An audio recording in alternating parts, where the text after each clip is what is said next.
Okay, maybe they will join us later. So first, we'll have a review of what we have learned last time about limit.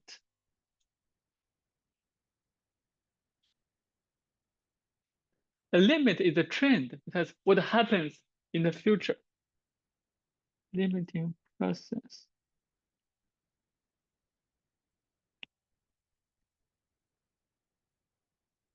A typical application is to find the slope of a curve at a given point.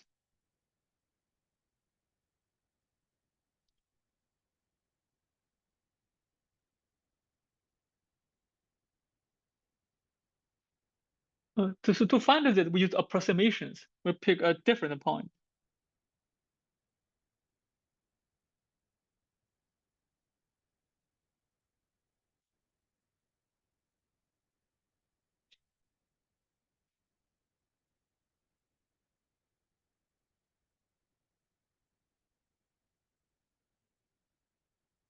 Let's how to move this.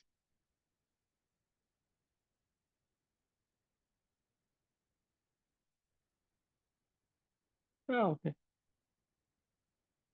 Maybe pick different point. Okay. So we know that if we have 2 points, there's a line, we can compute the slope.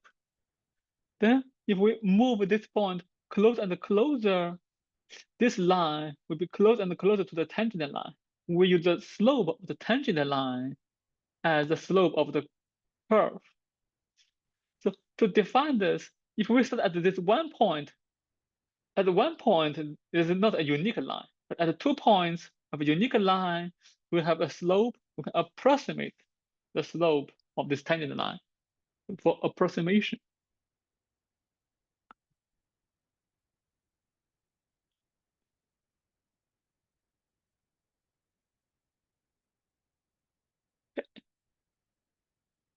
So there are several limits we have introduced. The first, the ordinary one, the two-side limit.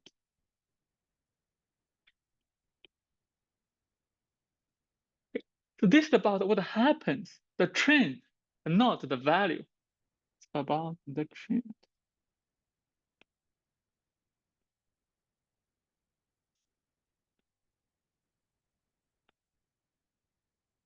Not the value.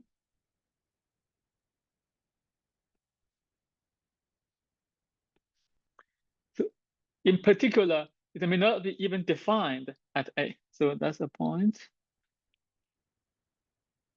Maybe not defined.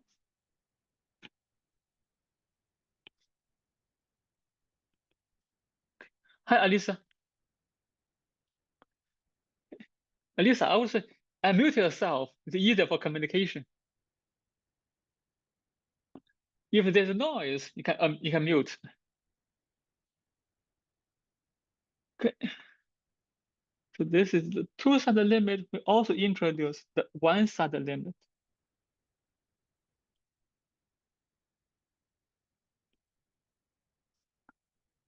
So this will be A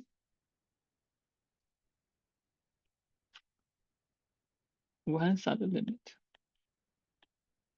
The other side.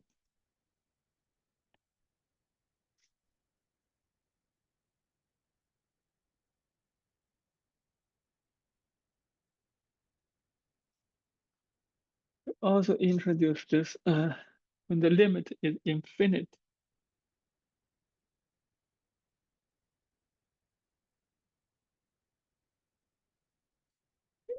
This happens when the number becomes larger and larger.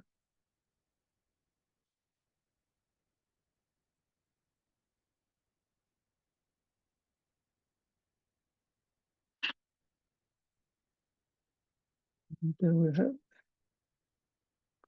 Then at the end of the last class, we mentioned this epsilon delta language. Epsilon.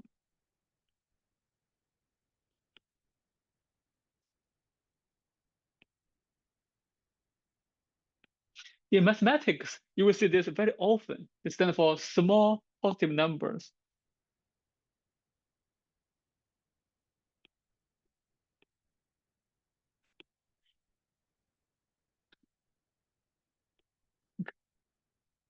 So in mathematics, it's very common we use this epsilon delta. But if you go to physics, in physics, you may see something like this. Epsilon equals 100. It's very rare we use this in mathematics, but in physics, it's possible.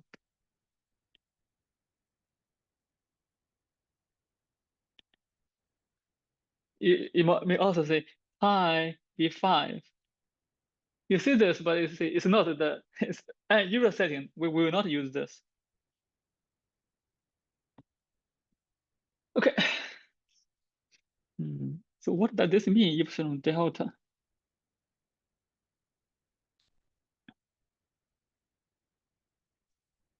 The graph.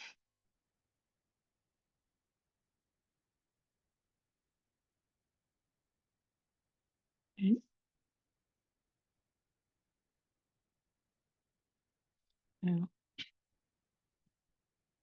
I pick.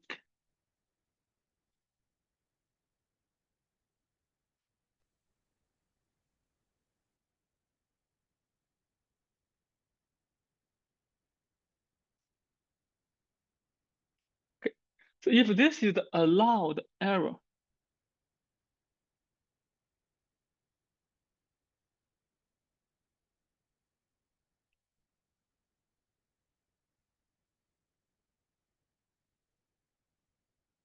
then how precise we should aim for the control to reach this? This would happen over there.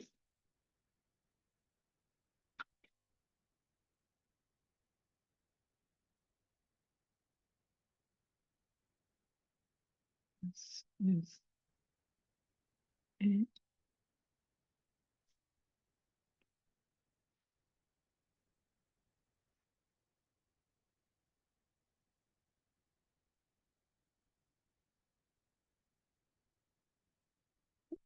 if we want our error to be this small, we have to control the input to be this precise. So epsilon delta, given epsilon, we can find a delta such that the error is bounded by this. If epsilon becomes smaller, what would you do, Zichen? How the delta changes? Okay, yes. No matter how small this is, we can pick a small delta to satisfy the error control. Then we see that's the limit. Okay, we change the requirement, change the condition. Okay,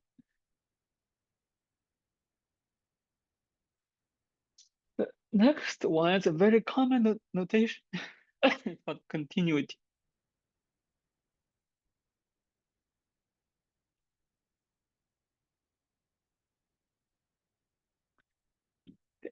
So now, in the previous discussion, we don't care about the value at A. Then we define the limit. Now we compare the limit with the value at A.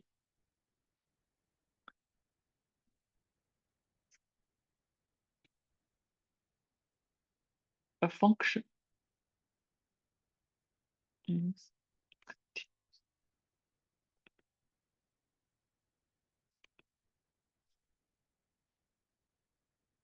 limit.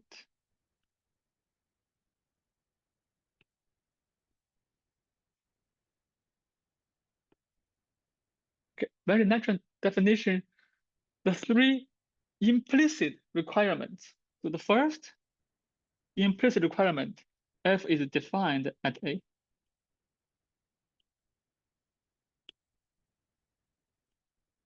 If f is not defined at A, we cannot say whether it's continuous or not. It has to be defined. The second implicit condition, the limit exists.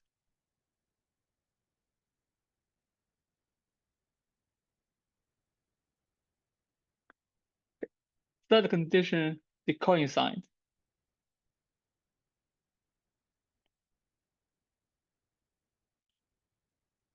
Okay, the 3 steps to check whether it's continuous or not. The first has to be defined, the limit has to exist, and the two values coincide. Okay.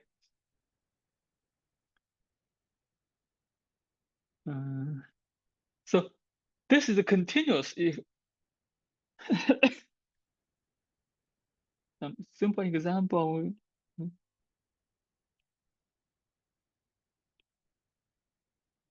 Okay. If you see something like this, okay, this is continuous.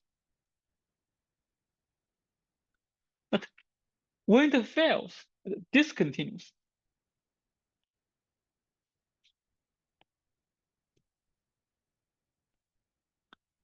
Discontinuous, one case is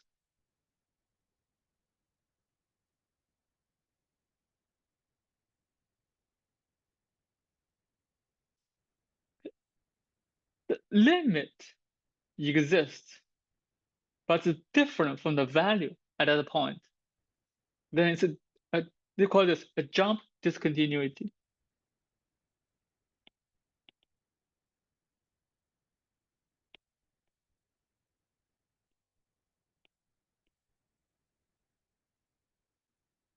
The second, no, this is not, this is removable. I shouldn't, it's not a jump. Jump is this. Let me correct myself.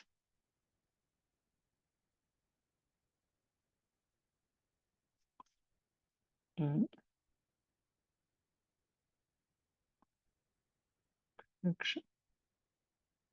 This is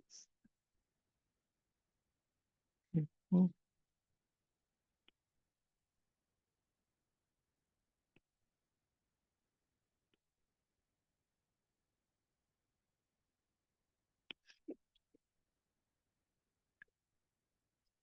This case, the limit from one side is different from the limit from the other side. No matter what value we have at this point, it's never going to be continuous. I have a jump over there. Another one is more essential, like what we had for this function.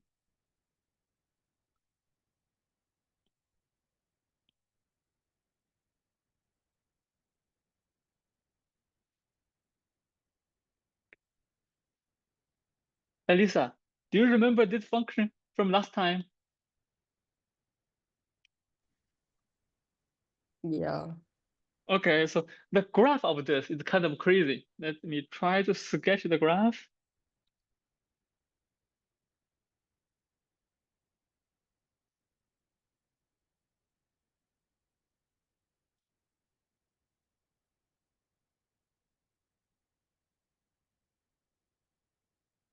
We have some 1,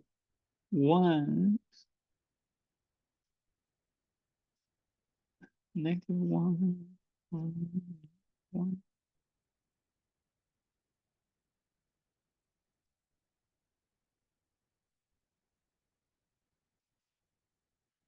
Now if we check the limit when x, oh, what happened? When x goes to 0, the value oscillates between 1, 0, -1, anything in between. There's no precise limit. In particular, it's not continuous at 0.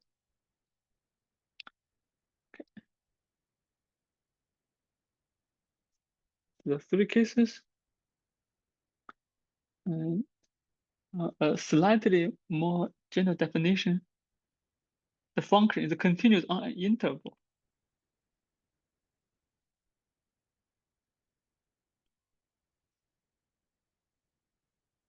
So here, AB, as we mentioned in the first class, so this stands for an interval. It's not two-dimensional point.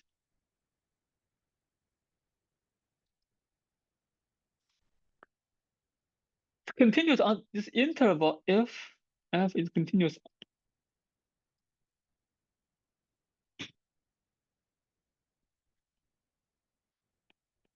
H.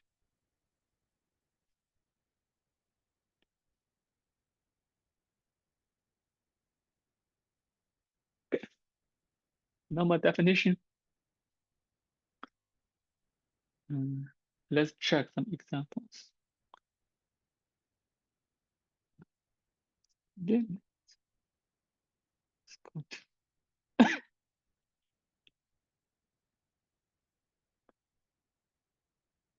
Zichen, what do you say about this limit? Sin x when x approaches 0.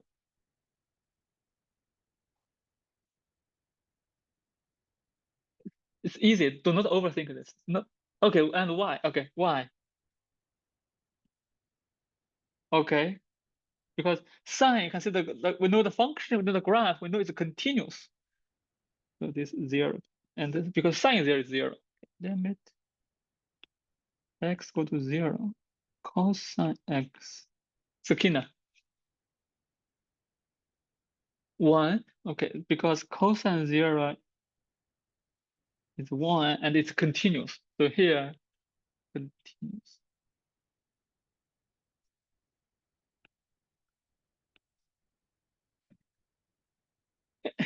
For continuous functions, we have a very simple property called this intermediate value theorem. Intermediate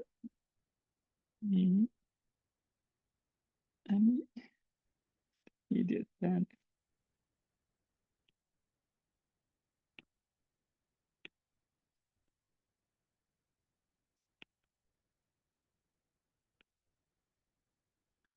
Statement may be a little long, but if we go to this graph,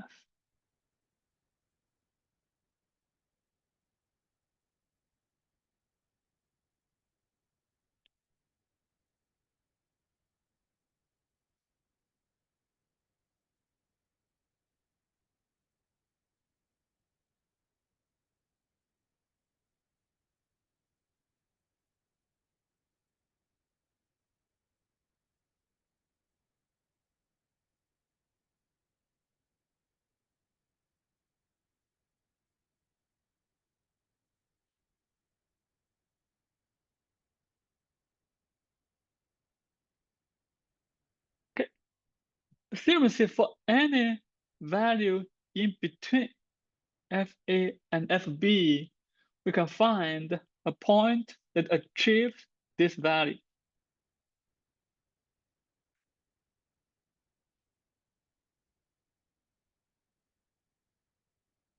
For any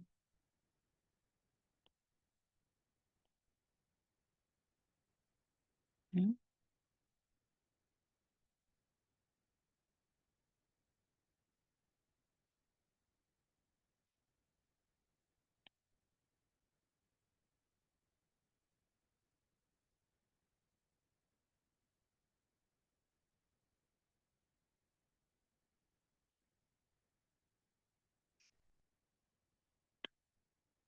Okay, so very simple observation, but some interesting applications. Let's check.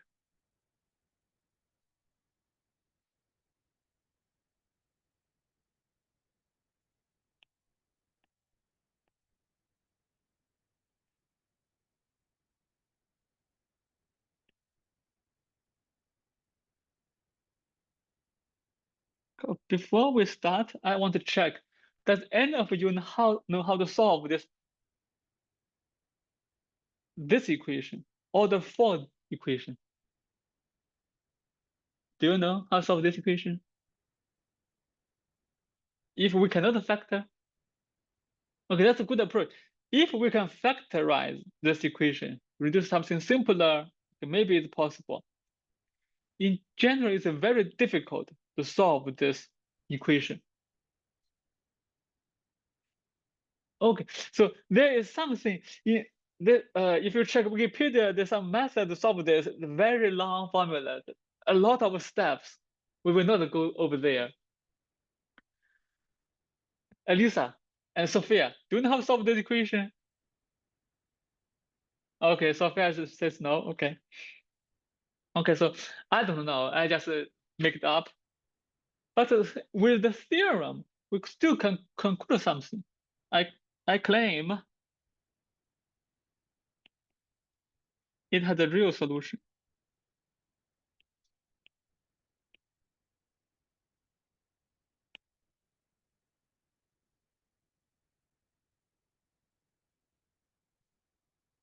I can do the solution between 0 and 1. And that is it's not difficult at all.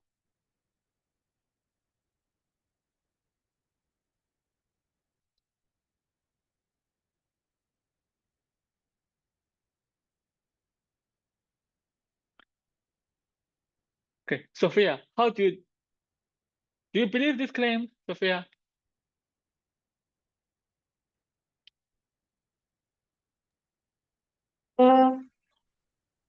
Okay, so how do you argue this? What? Okay, how do you check this claim? You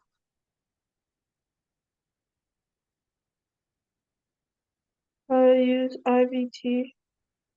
Okay, so we check the values at these two endpoints.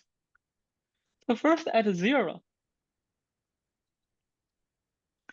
0, 0, 0, that's 1, -1. Then at 1, we have 1. Now if we look at the graph of this function on this interval. Between x value of 0 and 1, right? Yes. Okay, Yes. so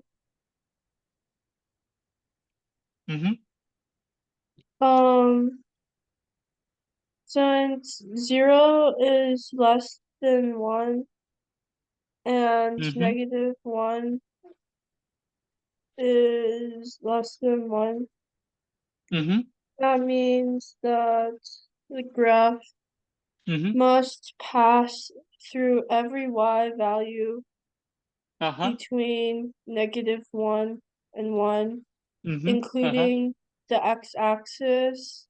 Yes. Therefore, there is a solution between 0 and 1.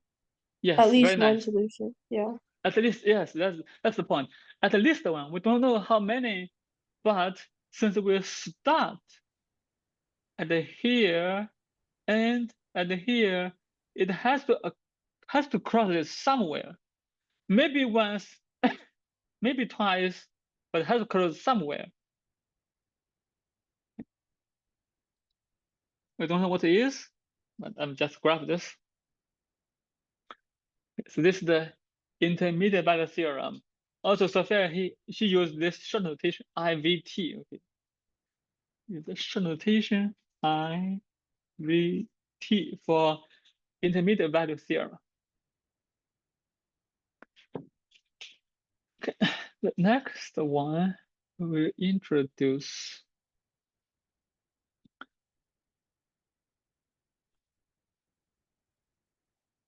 limit.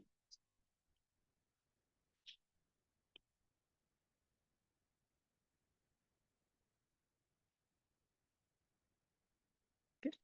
So in this chapter, we study some basic properties about the limit. In next chapter, chapter 3, we will learn how to actually compute the limit. So first we have the set the property ready, then we can compute. We also learn this horizontal.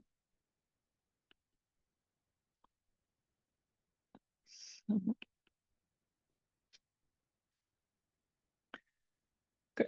So previously set the limit when x approaches 1 point. Now we set the limit when x approaches infinity.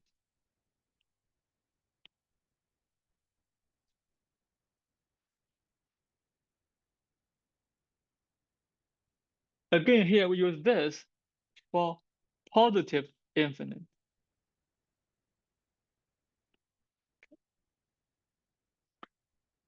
If we graph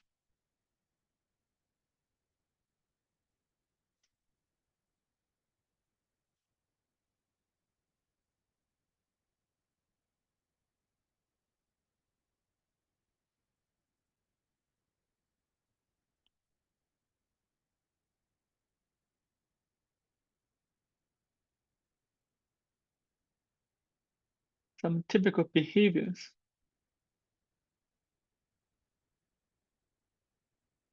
a function may oscillate with smaller oscillation, or it may decrease in may increasing.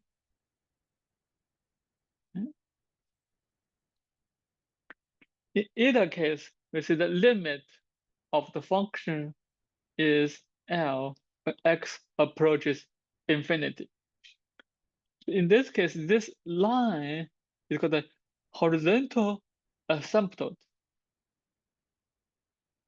X L.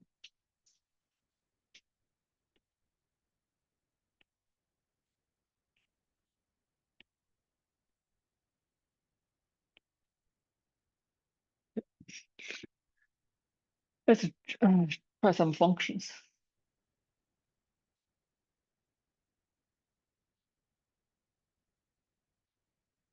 We also use this tan inverse.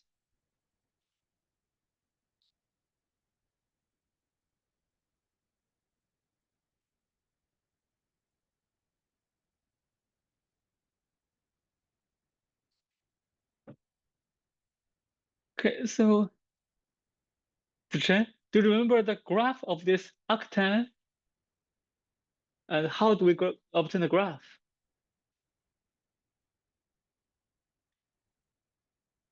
Okay, maybe one step back. What's the graph of a tangent? If that's the tangent, so we flip it along the diagonal, we get the arctangent. Okay, so I'm going to flip this. First, I'm going to draw a few lines. This one.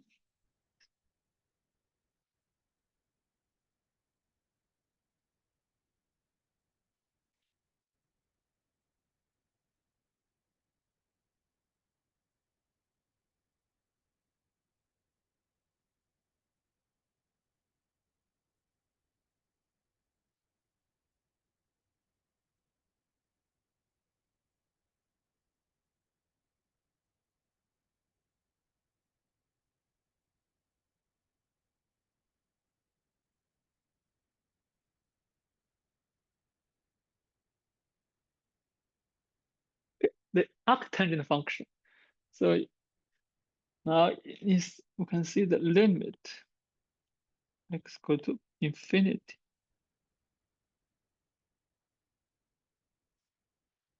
We go to positive infinity, the approach is pi over 2.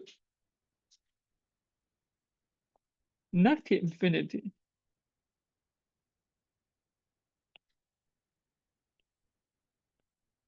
negative pi over 2. Okay, so these two lines, x equals to pi over 2, x negative pi over 2, they're the horizontal asymptotes of this arctangent function.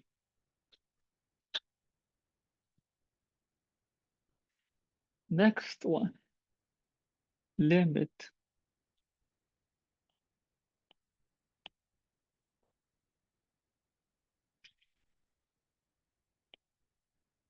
there's extra x. Let's remove extra negative.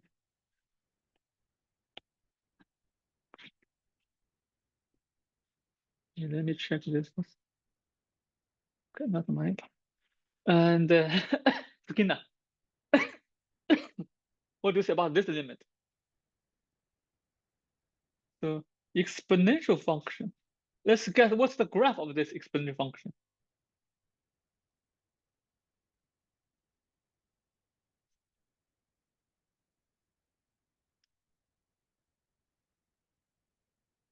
Exponential function 1, negative 1.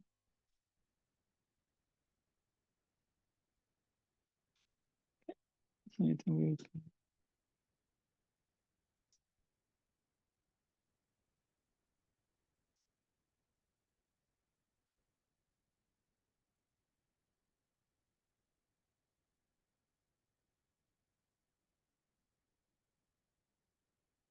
okay. So let's guess from the graph what the limit will be. Okay, yes. So when x goes to negative infinity, the value becomes smaller and smaller. But never cross this. We see the limit is 0. Okay, another one. Limit infinity.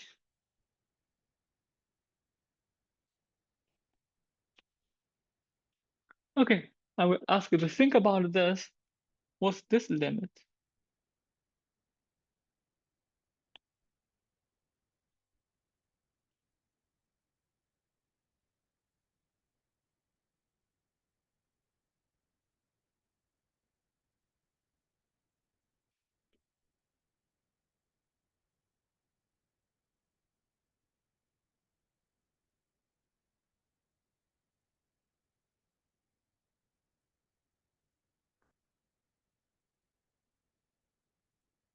Elisa and Sophia, when you are done, maybe you can enter your answer in the chat. I can check.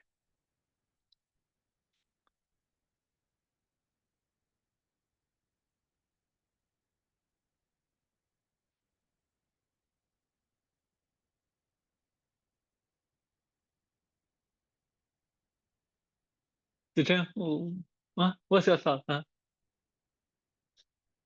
Sakina? Okay. So let's step by step. What happens to this when x goes to infinity?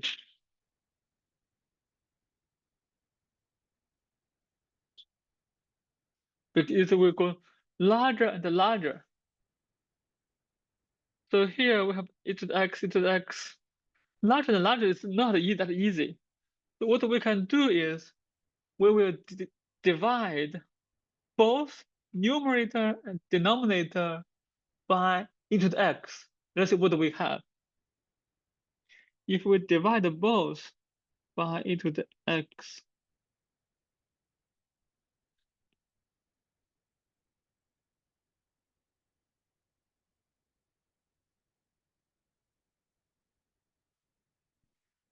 numerator is just 1. Denominator 1 over e to the x, e to the negative x plus 1. Okay, this time when x go to infinity, what's this limit?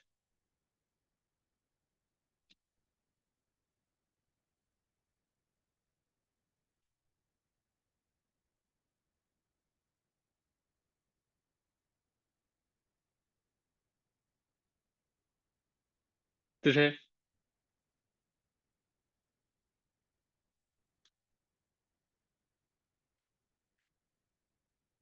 okay, so here when x go to negative infinity, the value approaches 0. This time e to the negative x when x go to infinity. When x go to infinity, negative x go to negative infinity. So this value will approach 0. Similar to what we had over there.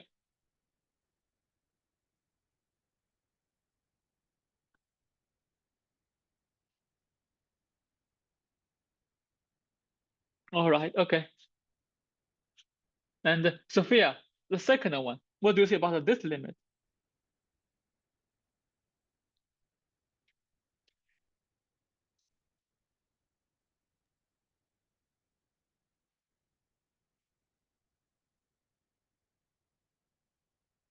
X goes to I negative think infinity. it is 0. Okay, how did you get that?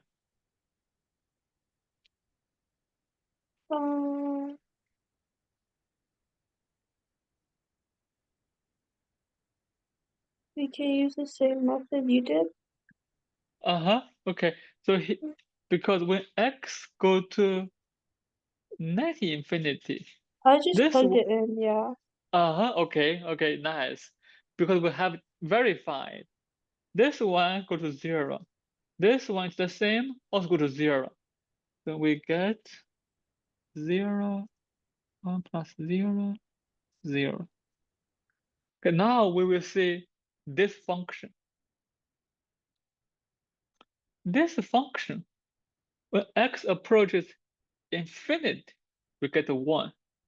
X approach negative infinity, we get 0.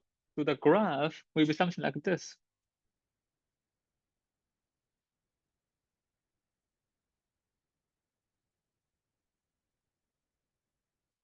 Oh, I should start middle.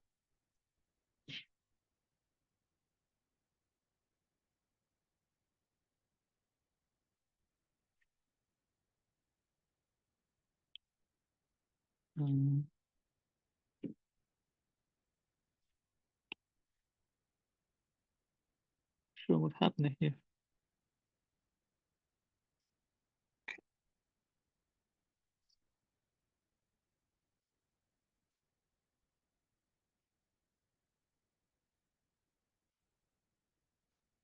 One.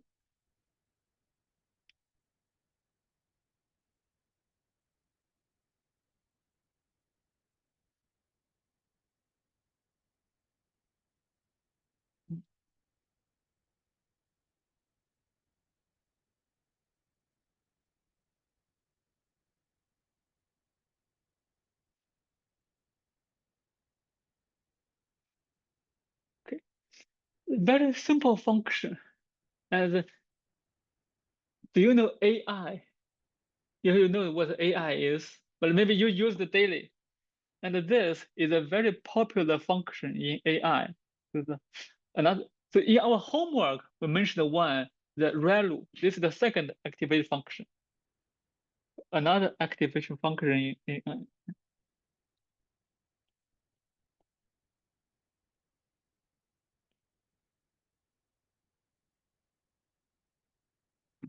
I think it's called sigmund.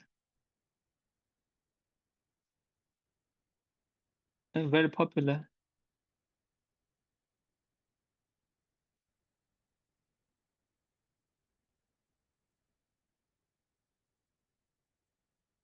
Activation function.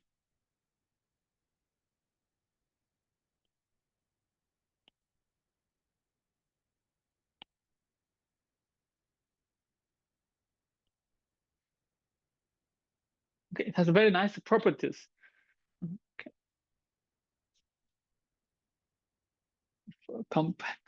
Compare with the ReLU.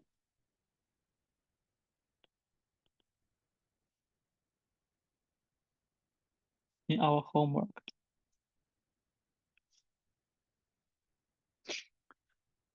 Okay.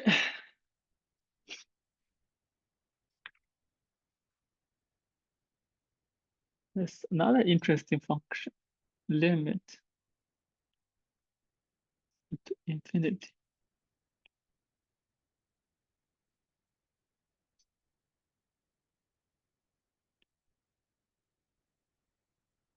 Limit of the difference of two functions. Okay, so Chen and Sakina, how do we find this limit?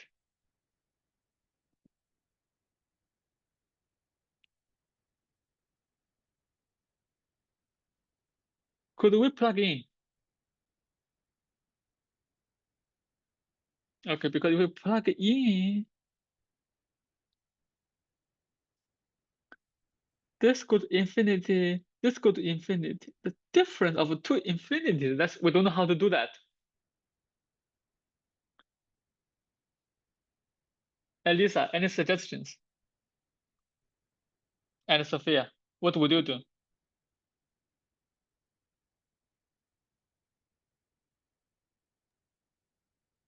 Mm-hmm. Yes, Sophia. I'm thinking. Okay. Yes. So here is the difference of something. We will make it up, we make the conjugate part.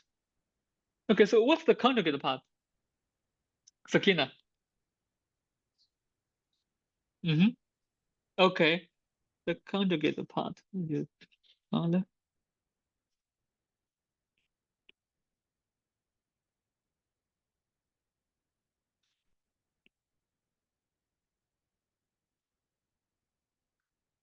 Okay, I will give you a few minutes to simplify this. What do you get if you multiply these two together?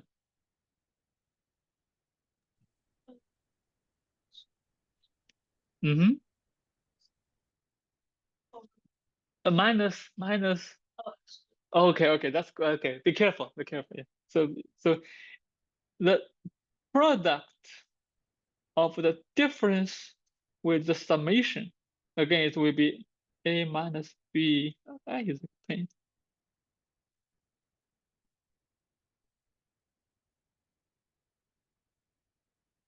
In this case, it is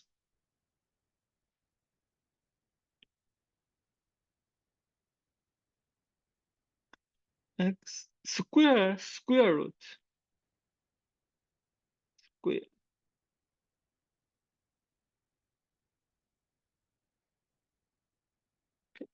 Limit.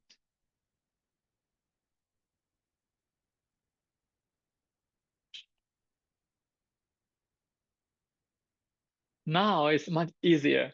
The denominator was larger and larger, go to infinity. So the whole term will become smaller and smaller, eventually go to 0.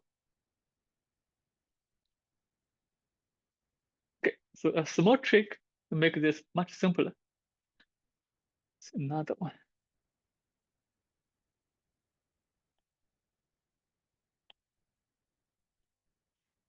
Go to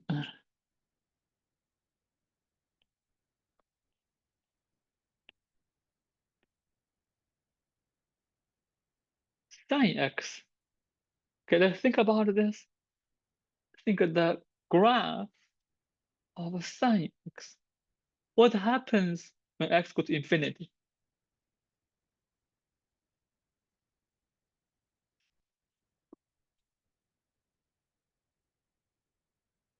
Elisa, any guesses? What happens for sin x when x goes to infinity? D&E. Okay. Because the sin x oscillate indefinitely. There's no fixed pattern whether it's go to 1 or -1 or 0. So this time we have to say it does not exist.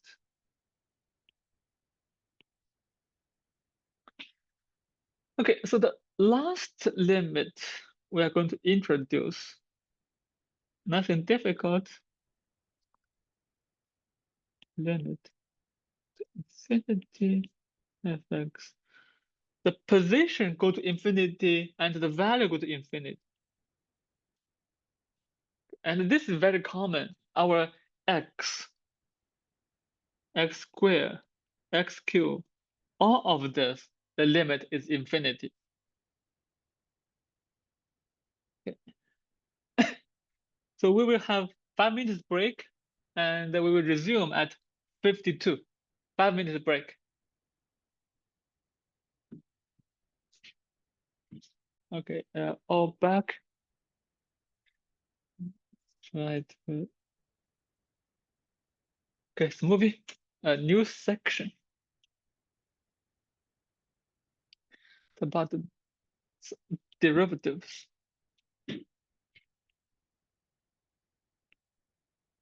So from limit to derivatives. The definition, I think you have seen this at least occasionally. So the derivative.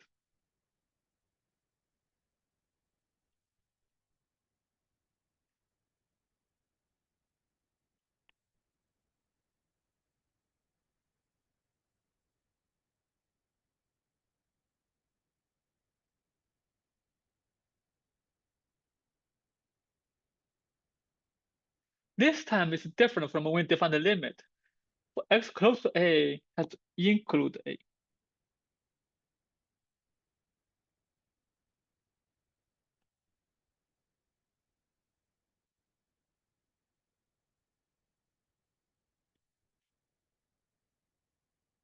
Because we will need the value of f at a.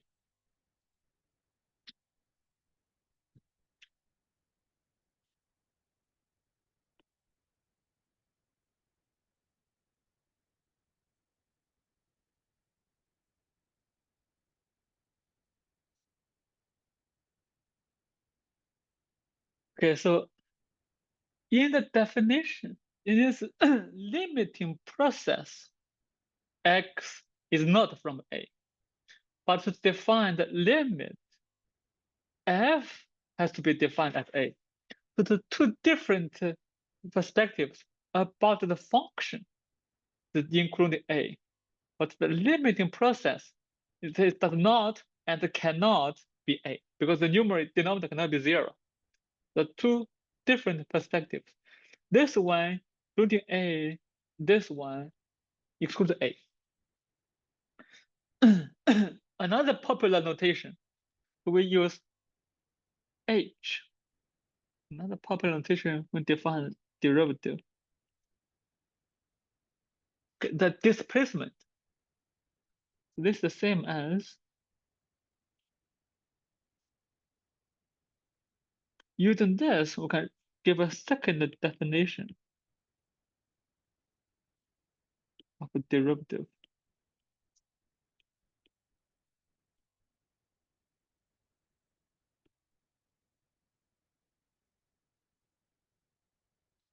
Okay, equivalent.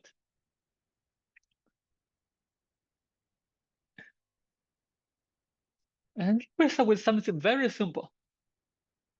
A constant function.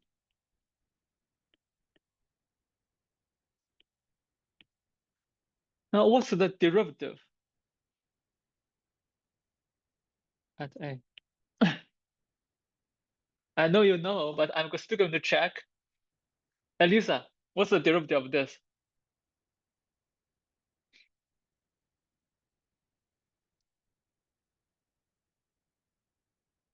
And Sophia?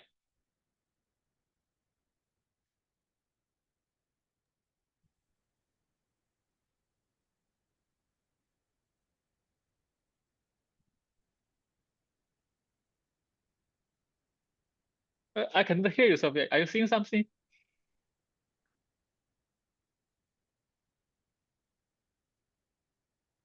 Zero? Uh-huh. And how do you get a 0? Mm, It is 0. The reason, if we go to the definition, the numerator, the difference of the values, since it's all 1, 1 minus 1 is 0. It's always 0. Very simple. That shows how the limit works. Second one.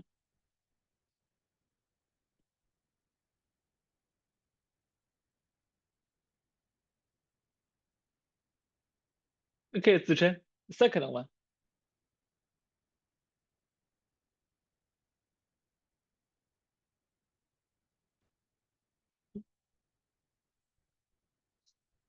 Okay, so let's go to the definition.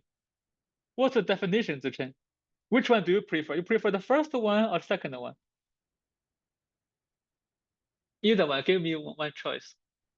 You choose the first one. Okay, so if you choose the first one, it will be x goes to a.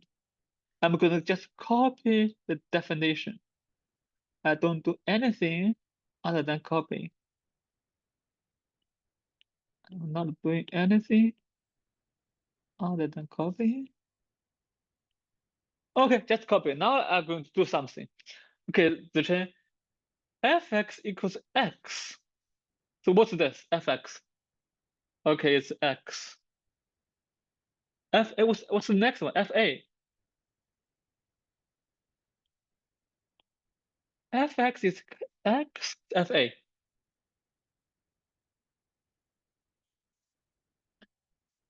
Uh-huh. Okay, so fx equals x. What's f1? What's f2? Okay, yes. Okay. Okay. Keep it simple. Nothing complicated. Okay, now Zichen, how can you simplify this quotient? Okay, now you see it's not difficult at all.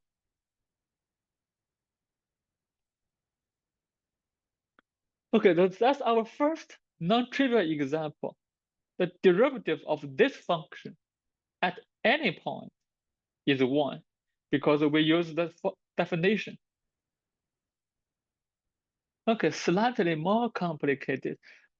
Previously, we used the first one. Now I'm going to use the second one. And the Skinner, be prepared. Fx equals x squared. I want you to compute at A. I'm going to write down the setup and then let you do the computation. Okay, the second is, okay, I'm going to the second. Second definition. H go to 0. H F A plus H A.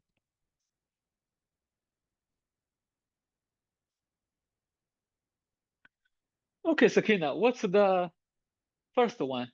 F A plus H for this function. Okay, so Fx is x squared. What is F5? F7, 100, A plus H. Yes, yes, yes, A plus H squared.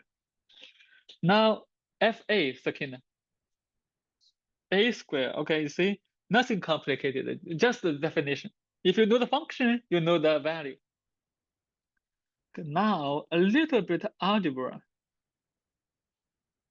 A little bit algebra.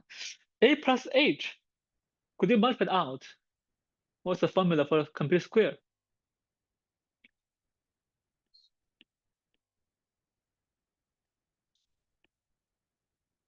Okay, nice. Let's do some cancellation. Now, what's left?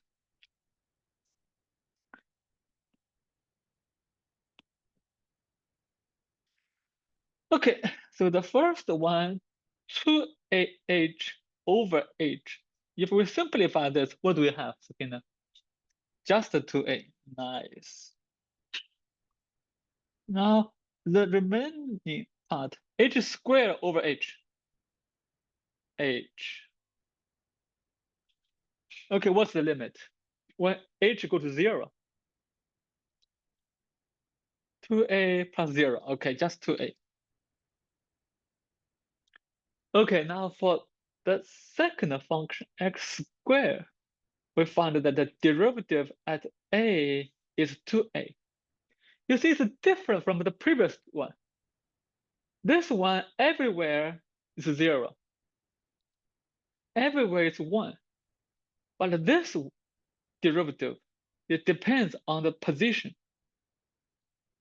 If A is positive, this will be positive. A is negative, it will be negative. And we can see the difference if we know the graph. The graph of this is a line. But this one is a parabola.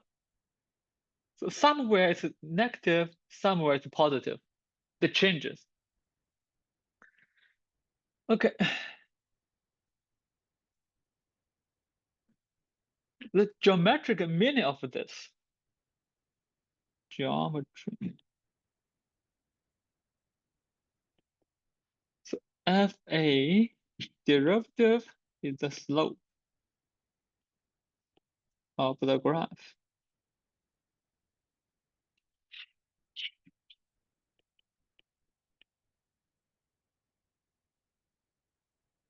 Okay, so that's the geometric meaning.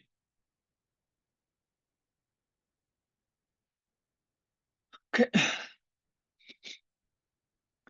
Now let's recall in the, I think, the first class, or the first class.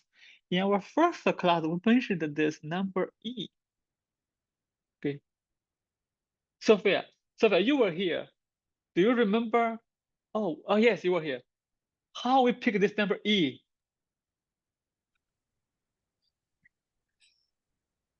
Using the compounded interest formula. Okay. So Okay. E is limit as x goes to infinity of 1 plus Okay. So over that's Sophia's definition. E equals limit x go to infinity. 1 plus 1 over x. over power of x, yeah. Yes, okay. So this is from the continuously compounding.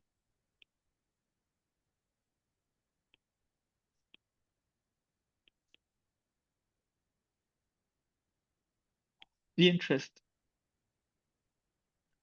by Bernoulli. Oops, I go too quick. I should slow down.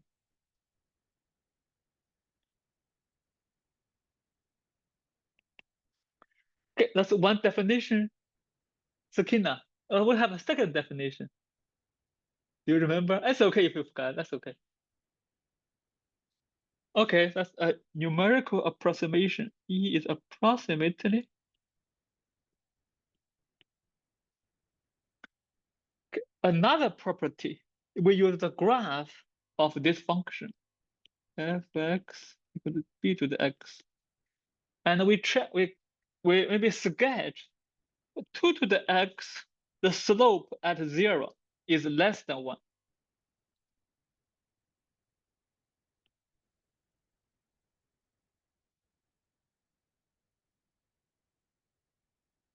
Three to the x, the slope at 0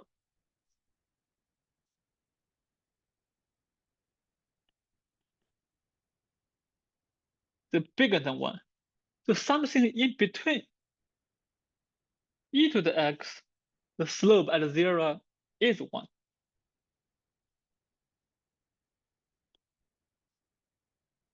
Okay, so this is the third characterization of this number e. It happens when the slope of the graph is exactly 1 at this point. Now we can reformulate this definition. We reformulate using our new notation. That means the slope is the derivative. So for this function, the slope is 1 at 0. Using our definition, we know that f0 is 1. So this is the same as stating the fact e to the h is 1 h. Oops, 1.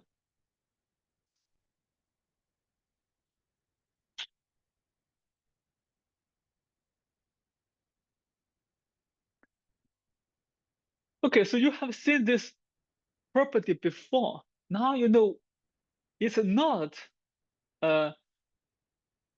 we proved this. Instead, this is how we define this number e.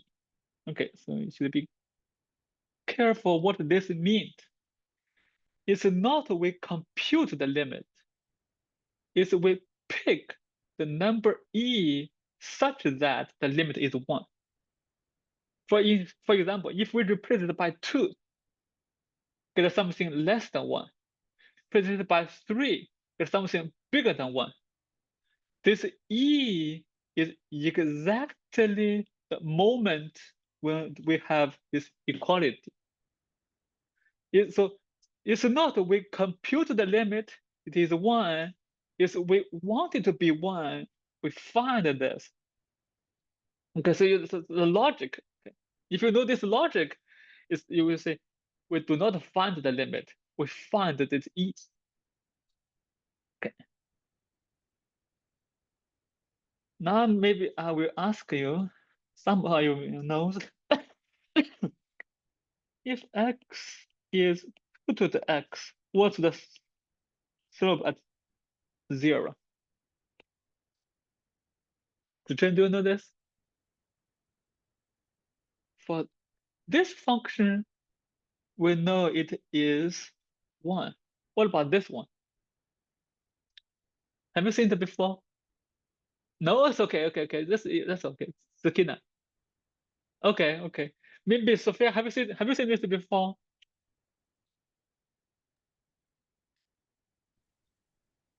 No. Okay, perfect. That's what I want to hear.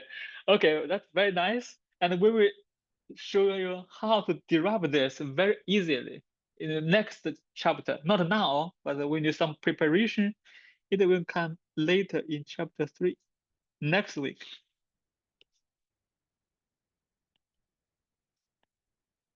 You can derive this very quickly. Okay. Now I'm going to do something. Another function. Fx is x squared sine 1 over x.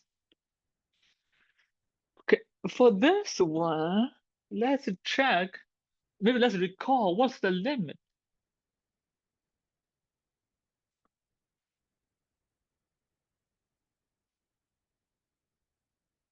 Could we plug in? Could we substitute x by 0? Zichen? Why? It's on the denominator, so we cannot substitute this by 0. So it's not defined. So instead, we define this as the limit.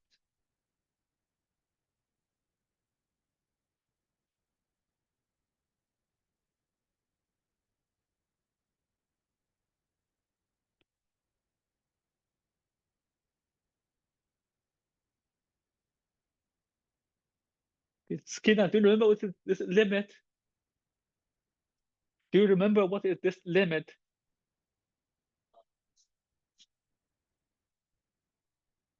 Okay, how did we get that? Okay, nice, the squeeze theorem. So we did this last time by the squeeze theorem. Okay, so now so initially it's defined when x is not 0.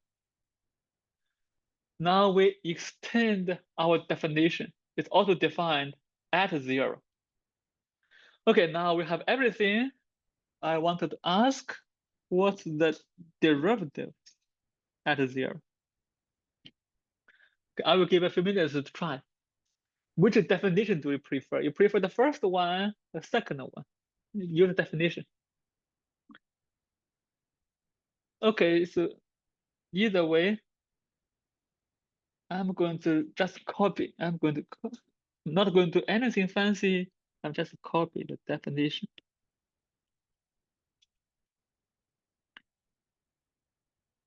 So on the denominator in our definition is x minus a. In our setting, a is 0, so it's x minus 0.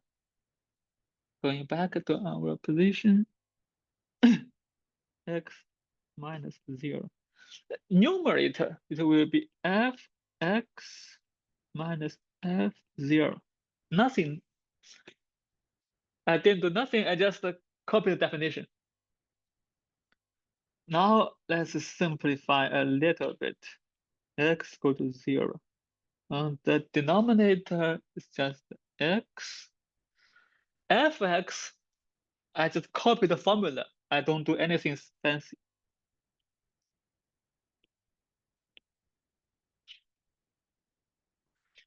F0, we just defined this. 0, okay, I will substitute.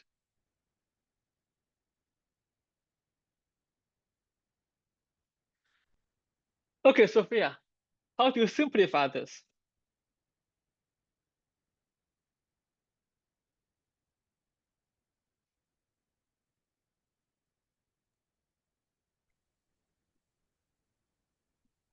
The numerator, yes? You do x sine 1 over x. Okay. So at x squared, x cancel 1.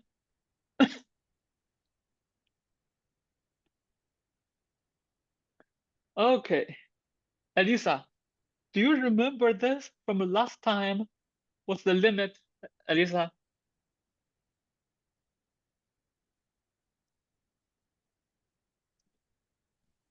Was it 0? Okay, yes. And how did we find that? You did like squeeze theorem on both sides. Okay, great, very nice. You know the details. So now if you know the steps, you know the result. So we find this limit by applying the squeeze theorem from one side and then on the other side. We combine them, get the limit. Okay, now you can see this is a very strange function. Still, we find the derivative at 0 using nothing but the definition. Okay. Could we go a little bit further? If we consider the following, okay. Now let's see how our luck goes.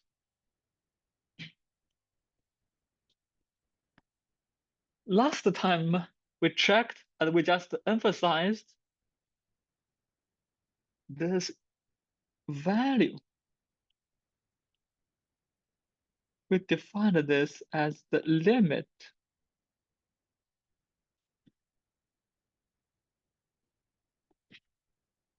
We know this is 0 by squeeze theorem. I will give you a few minutes to figure out what about the derivative. Could we do the same thing? Let's try.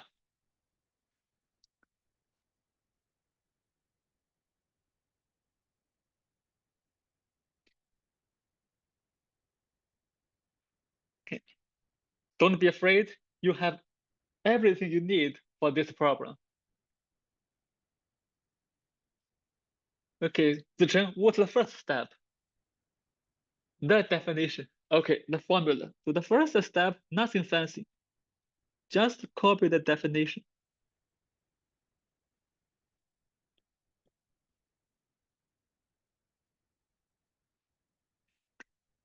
Sakina, second step.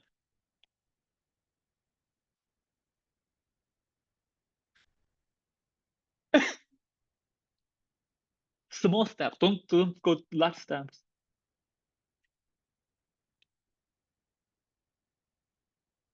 So the denominator, x minus 0, just x. What's fx?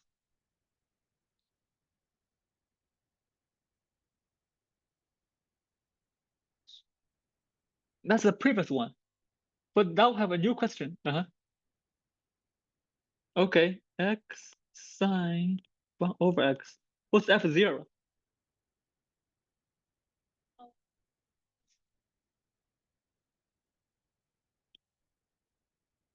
Yes. Okay, very nice.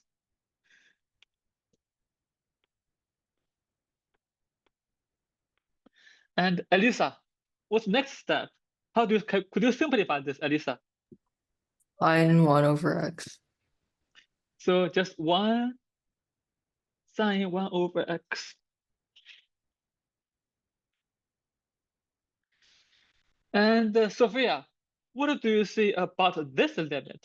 Sine when x go to 0.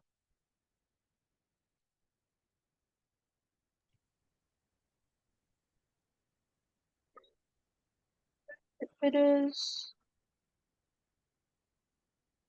0. Well, Or, okay. wait, never mind. So step by step, when x go to 0, what do you say about 1 over x? Oh, that's like huge. Huge. What about sine this?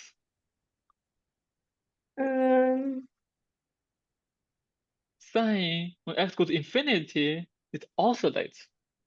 So it does not exist. It's nice. Does not exist. Well, say our luck runs out. For the previous one, we're very lucky we get 0 for this very complicated function. But for the second one, we try the same thing, but we end with doesn't exist. So whether it's 0 or not, the steps are standard. We set up the formula, we plug in, simplify to the derivative becomes limit. Okay. And next one. So the previous section, the derivative at a given point, now we will let the point vary with the derivative function.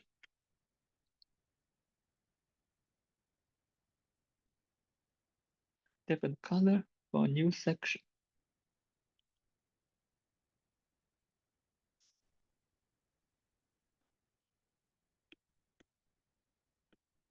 Derivative as a function. Again, small steps. So previously we have this f at a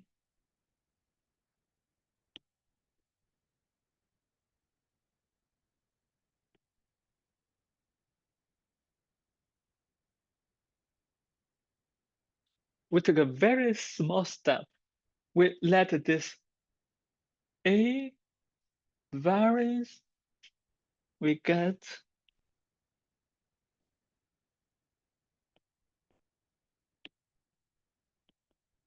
nothing else changes, just replace a by x.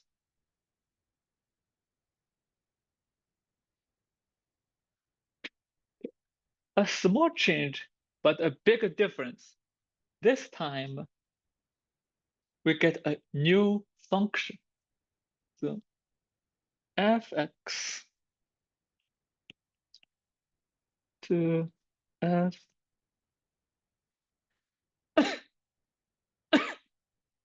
the function, the derivative function.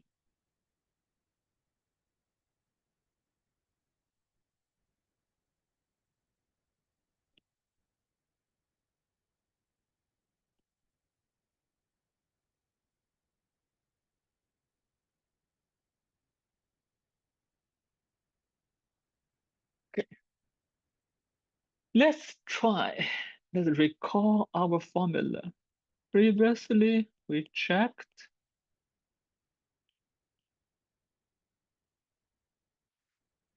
to a. Now let's see, without any calculation, can you figure out what is this derivative?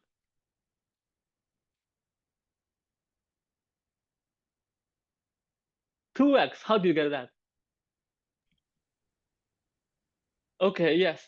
So now you see, so that's the feature about the function. Whatever the input is, output multiplied by 2. If I replace it by x, you get a 2x. Replace it by y, you get 2y. Replace it by a train, 2 train. No matter what this is, the function multiplied by 2. Okay. So now we have the 2x.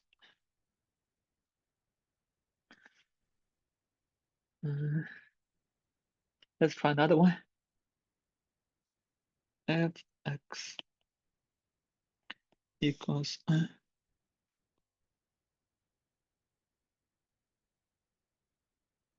square root of x. We want to find the derivative function of the square root.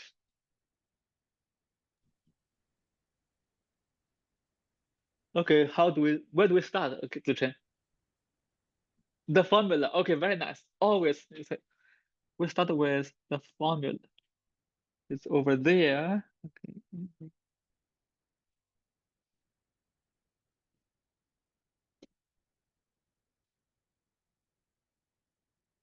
Hey, don't do anything fancy, just copy. Then I will plug in. This one, square root x plus h, square root of x. Okay, now we have to do some algebra. How do we simplify this?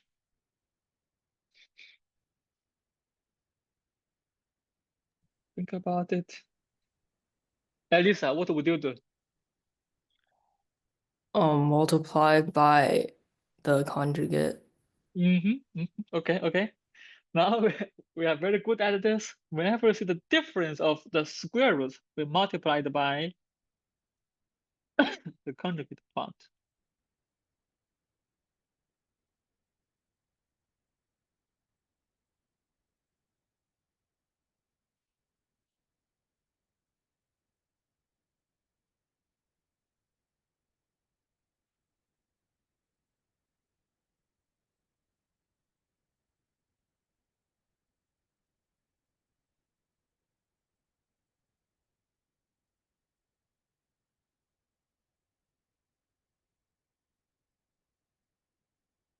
We copy the denominator.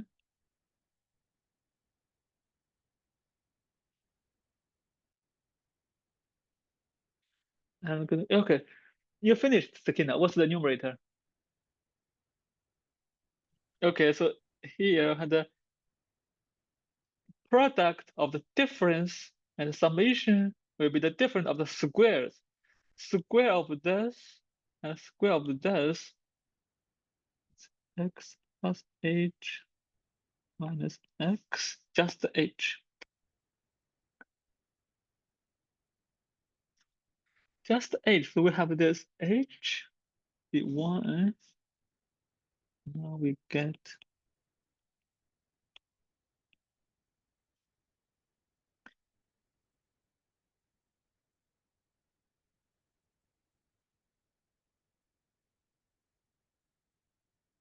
okay, Zichen, if we let h go to 0, what would you get? Small steps, no big steps.